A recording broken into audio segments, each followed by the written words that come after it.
ഇന്നൊരു കുഞ്ഞു മിനി വ്ളോഗാണ് കേട്ടോ. അപ്പോൾ ചോറൊക്കെ ആയിട്ടുണ്ട്. ചോറൊക്കെ ഞാൻ വാർത്ത് വെച്ചിട്ടുണ്ട്. ചോറ് കുറച്ച് നേരത്തെ തന്നെ അടുപ്പത്തിട്ടിട്ടുണ്ടായിന്. ഇനിയിപ്പം ചോറിനുള്ള കൂട്ടാനാണ് കേട്ടോ ഉണ്ടാക്കുന്നത്, മക്കൾക്ക് സ്കൂൾ കൊണ്ടുപോകാൻ വേണ്ടിയിട്ട്. അപ്പോൾ ഞാൻ ഉരുളക്കിഴങ്ങ് തൊലിയൊക്കെ കളഞ്ഞ് കഴുകി വട്ടത്തിൽ അരിഞ്ഞെടുത്തിട്ടുണ്ട്. അതിലേക്ക് മുളക് പൊടി, മഞ്ഞൾപ്പൊടി, ഉപ്പും പിന്നെ കുറച്ച് ഇഞ്ചി വെളുത്തുള്ളി പേസ്റ്റ് ഇട്ടിട്ട് ഇതാ കൈകൊണ്ട് നല്ലോണം ഒന്ന് കുഴച്ച് മിക്സ് ചെയ്തെടുത്തിട്ടുണ്ട്. ഇനി ഒരു ചട്ടി അടുപ്പത്ത് വെച്ച് അതിലേക്ക് കുറച്ച് ഓയിൽ ഒഴിച്ചു കൊടുത്തിട്ട് ഇതാ നമ്മൾ കട്ട് ചെയ്ത് വെച്ച മസാലയൊക്കെ തേച്ച് വെച്ച ഉരുളക്കിഴങ്ങുണ്ടല്ലോ അതേക്ക് ഇട്ട് കൊടുത്തു. കുറച്ച് കറിവേപ്പിൻ്റെ ഇല ഇട്ടിട്ട് അടച്ചു വെച്ചിട്ടുണ്ട്.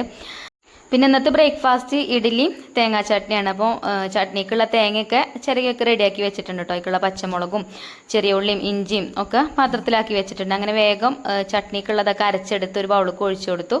അതിക്ക് വറവിട്ട് ഒഴിച്ചു കൊടുത്തിട്ടുണ്ട്. വെളിച്ചെണ്ണയിൽ കടുകും അതേപോലെ തന്നെ വറ്റൽമുളകും കറിവേപ്പിൻ്റെ ഇലയൊക്കെ ഇട്ട് മൂപ്പിച്ചിട്ട് നമ്മൾ ചട്നിക്ക് ഒഴിച്ചു കൊടുത്തു കേട്ടോ. അങ്ങനെ ചട്നി റെഡി ആയിട്ടുണ്ട്. പിന്നെ ഇഡ്ഡലി മാവ് നോക്കിയപ്പോൾ നല്ലോണം പൊങ്ങി വന്നിട്ടുണ്ടേനും. അങ്ങനെ ഇഡ്ഡലി ചെമ്പിൽ വെള്ളം വെച്ച് വെള്ളമൊക്കെ തിളച്ചിട്ടുണ്ട്. പിന്നെ ഇതാ ഇഡ്ഡലി തട്ടക്ക് മാവ് ഒഴിച്ചു കൊടുത്തിട്ടുണ്ട്. രാവിലെ മക്കൾക്ക് നേരത്തെ സ്കൂൾക്ക് പോണതുകൊണ്ട് ബ്രേക്ക്ഫാസ്റ്റും വേഗം ആവണം, ലഞ്ചിനുള്ളതും വേഗം റെഡി ആവണം. അങ്ങനെ ചോറൊക്കെ ആയിട്ടുണ്ടല്ലോ. പിന്നെ നമ്മൾ ഉണ്ടാക്കിയ ഉരുളക്കിഴങ്ങ് കൊണ്ടുള്ള കൂട്ടാനും ആയിട്ടുണ്ട്. അപ്പോൾ ഞാൻ ചോറൊക്കെ പാത്രത്തിലാക്കി കൊടുത്തു. നമ്മളെ ഉരുളക്കിഴങ്ങ് മെഴുക്ക് വരട്ടി ഇട്ട് കൊടുത്തിട്ടുണ്ട്. ഇത് ഇങ്ങനെ എന്താ പറയുക, കുറച്ച് മുരിഞ്ഞ രീതിയിലാണ് കേട്ടോ ഞാൻ ഉണ്ടാക്കിയിട്ടുള്ളത്. വെള്ളമൊന്നും ഒഴിക്കാതെ ആവിയിൽ അങ്ങനെ വേവിച്ചെടുത്തേക്കാണ്. പിന്നെ അതിക്ക് വേറെ ഒന്നുമില്ല കേട്ടോ, അത് മാത്രം മതി.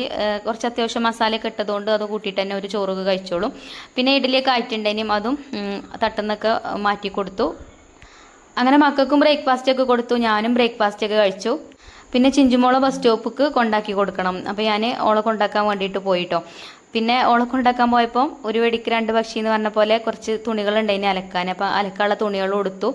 നമ്മൾ പുഴയിൽ പോയി തുണിയൊക്കെ അലക്കി വന്നു. അങ്ങനെ അലക്കൽ കഴിഞ്ഞ് വന്ന് പിന്നെ വേഗം കുളിച്ചും ചെയ്തു. അങ്ങനെ നമ്മളെ കിച്ചണിൻ്റെ ഭാഗത്ത് നിന്ന് ഇങ്ങനെ ഒരു സൗണ്ട് കേട്ടപ്പോൾ വന്ന് നോക്കിയതാട്ടോ. അപ്പോൾ നമ്മളെ വീട്ടിലൊരു പഴക്കൊല ഉണ്ടായിന്. ആ പഴക്കൊല കിളിയാളിങ്ങനെ കൊത്തൽ തുടങ്ങിയിട്ടുണ്ട്. അപ്പോൾ താഴെ തൊടിയിൽ പണിക്കാരുണ്ട് കേട്ടോ. അപ്പോൾ ആ കാക്ക എനിക്ക് പഴക്കൊല വെട്ടിത്തന്നതാണ്. വലിയ പഴക്കൊലയാണ്. അപ്പോൾ എനിക്ക് എന്തായാലും ഒറ്റയ്ക്ക് കഴിയൂല. പഴക്കൊലല്ലേ, വാഴക്കൊല എന്നല്ലേ പറയാ, ഞാൻ പഴക്കൊല എന്നിട്ട് എപ്പോഴും പറയല്. അപ്പോൾ ഇതാ നമ്മളിനി പുഴയിൽ നിന്ന് കൊണ്ടുവന്ന തുണികളൊക്കെ ഉണ്ടല്ലോ അതൊക്കെ ഒന്ന് വിരിച്ചിടണം. രാവിലെ പുഴയിൽ പോയാലേ വേഗം അലക്കൽ കഴിയും. അലക്കലും കുളിയും കഴിഞ്ഞ് കഴിഞ്ഞാൽ പിന്നെ വല്ലാതെ പണികളൊന്നും ഇല്ലല്ലോ. പിന്നെ നമ്മൾ കുക്കിങ്ങും തീർന്നില്ല. ഇനിയിപ്പോൾ ഉച്ചക്ക് ഫുഡ് കഴിക്കാൻ ഞാൻ മാത്രമേ ഉണ്ടാവുള്ളൂ. അപ്പോൾ എനിക്കായിട്ട് പിന്നെ പ്രത്യേകിച്ച് വേറെ ഒന്നും ഉണ്ടാക്കില്ല. മക്കൾക്ക് രാവിലെ ഉണ്ടാക്കിയതുണ്ടല്ലോ അപ്പോൾ അതന്നെ മതിട്ടോ എനിക്കും.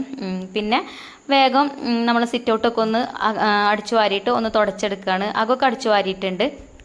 ഇനിയിപ്പോൾ നമുക്ക് അന്ന് ഞാനിപ്പോൾ ഈ വീഡിയോ എടുക്കണം അന്ന് ഇടാനുള്ള വീഡിയോ എഡിറ്റ് ചെയ്യണം. അപ്പോൾ ഞാനിവിടെ റൂമിൽ കസേരയിൽ ഇരുന്നിട്ടാട്ടോ വീഡിയോ എഡിറ്റ് ചെയ്യൽ. കടക്കിലൊക്കെ ഇരുന്നും കടന്നൊക്കെ ആണെങ്കിൽ ഞാൻ ഉറങ്ങിപ്പോവും.